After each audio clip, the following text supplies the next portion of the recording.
Demon Slayer is not a masterpiece. In fact, if we look at it through a literary lens, it's not even good. Name any mistake, cliche, shortcut, or cheap trick you can think of, Kimetsu no Yaiba probably commits it. Deus Ex Machina, convenient twists, power-ups out of nowhere, laughable timing, filler episodes. It's a story completely at the mercy of the writer's whims. Unlike other works that carefully weave themes, characters, and foreshadowing into a harmonious structure, Kimetsu cares about narrative consistency about as much as J.K. Rowling cares about continuity, or, you know, being a nice person. The protagonist is blessed by the grace of the screenplay, always pulling out a hidden power just before losing. The world-building rules that govern characters' abilities are ever-changing. In short, this is an anime filled with everything critics say we are supposed to avoid, a pandemic-era gateway show that just happened to catch fire, anime for tourists. But wait. If Demon Slayer is so mediocre, then why has it smashed international box office records? Why has it outperformed the latest Marvel and DC blockbusters?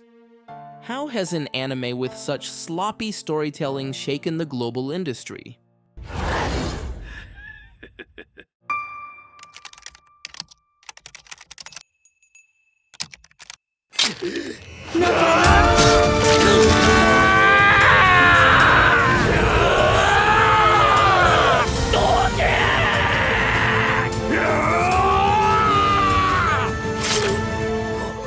Moments of this anime aren't born from textual depth. They're crafted through audio-visual sensitivity. Ufotable, the studio behind it, uses the cinematic language of spectacle to evoke what the script itself fails to deliver. Satisfaction, grandeur, sentiment, despair, catharsis. Yes, both statements can be true at once. The writing is weak, and yet watching it can be profoundly moving. Which leads to a contradiction. How can a story be bad and still make you cry, cheer, applaud, and fill theater seats? Storytelling isn't just about logical coherence.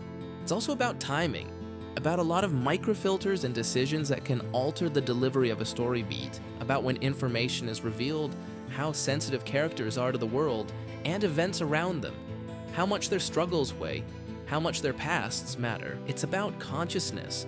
On paper and academic theory, Demon Slayer could be considered clumsy and lazy, but in visual execution it excels at the actual important part, making us feel.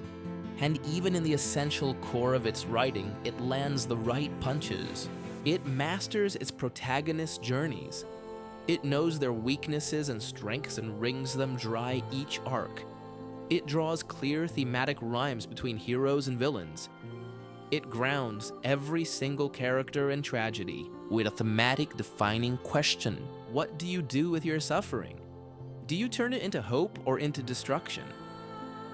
And those questions, even when handled simplistically, hit with tangible force on screen.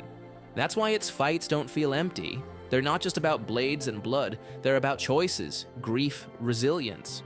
Which is why, at their best, the battles move us. Watching Kimetsu doesn't just mean watching gorgeously choreographed fights, it means witnessing a meticulous sense of dramatic rhythm. Its best moments are symphonies of image, sound, and emotion. That implies a deep, dramatic awareness from the director, and a sensitivity for theatricality and visual epicness that leaves audiences breathless.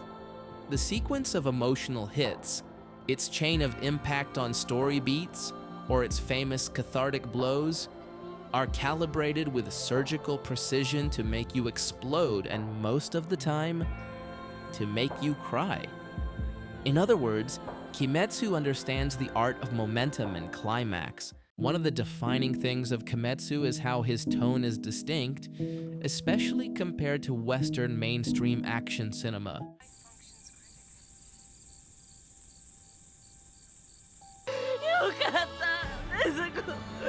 Although this is common for anime in general, Kimetsu is especially over the top in this case. Take the now iconic battle against Rui. This first grand climatic moment in Kimetsu defined the formula for all the upcoming hyper-emotional beats on future seasons. And at its core, it defines the essence of Demon Slayer itself as a show. At first glance, it's a classic shonen power-up scene, but the music doesn't scream victory. It swells with bittersweet tenderness. Because the climax isn't about Tanjiro defeating Rui. It's about Nezuko defining her role, about their bond as siblings, about the vow that drives the entire story. Let's pull apart how this climax is built. The scene works because of synchronicity. The verses of the song accompany the exposition of the sequence. お父さんの神楽よ。炭治郎、この神楽と耳飾りだけは必ず。今止まれば水の呼吸から日の神神楽の呼吸。 Crescendos aligning with Tanjiro's build-up for Strike Rui. The chorus exploding alongside the fight summit. The bridge pauses for Nezuka's awakening. お兄ちゃんを助けるの。今の禰豆子ならできる。 Before the final chorus delivers the emotional coup de grace. That's not just spectacle, it's structural mastery of emotional beats. And it burns in our memory for how pleasant and emotional it is. The core of this anime is exactly that. The exaggeration of emotion, amplified through every resource at its disposal. The music, the animation, the vulnerability of its characters, the dramatic framing, the synchrony between image and melody, everything is pushed to its emotional limit. It's sweet, it's excessive, it's utterly maximalist in every sense, and yet undeniably effective.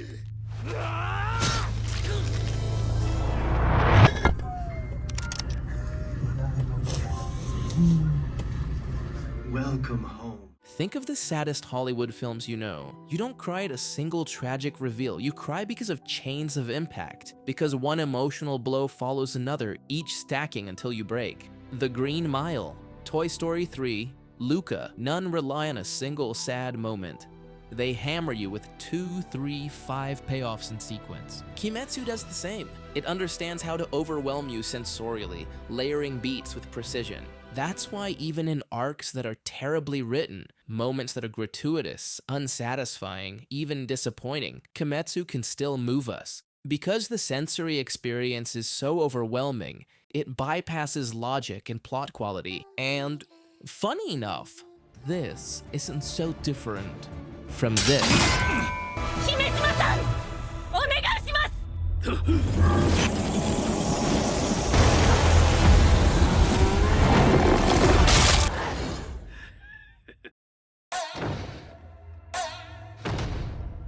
Just the same way crying can be achieved by a chain of beats and emotional payoffs to break the audience.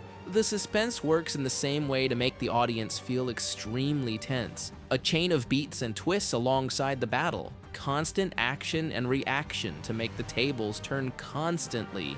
And in proper time, make the tables turn multiple times in a single scene. That's why Kimetsu battle scenes are so suspenseful. Take the climax from Rengoku and Akaza's battle. In under 2 minutes, there are 10 different beats that change the course of events. Positive and negative scene beats dance in suspense, making it the most stressful and dramatic climax in the show. Even if there are fleshier battles later, you finish this battle literally drained.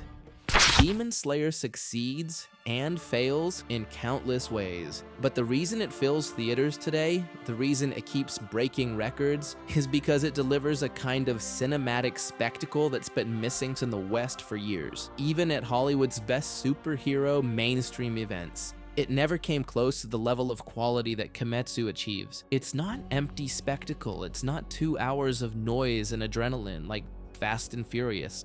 There's heart here, there's emotion. We care about these characters, about the journey we've taken with them. That's why the new future Marvel event will fail to be an organic climax.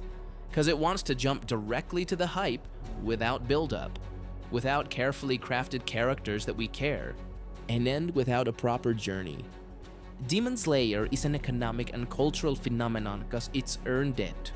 because, like its own characters, it's mastered the essential techniques of emotional storytelling in ways few others ever have. And like its imperfect, inexperienced heroes, even when it stumbles, even when it makes huge mistakes, you know that by the end of the day, each new Kimetsu entry will find a way to earn back your trust. Because it excels in the most important part of any story that also pretends to be a spectacle.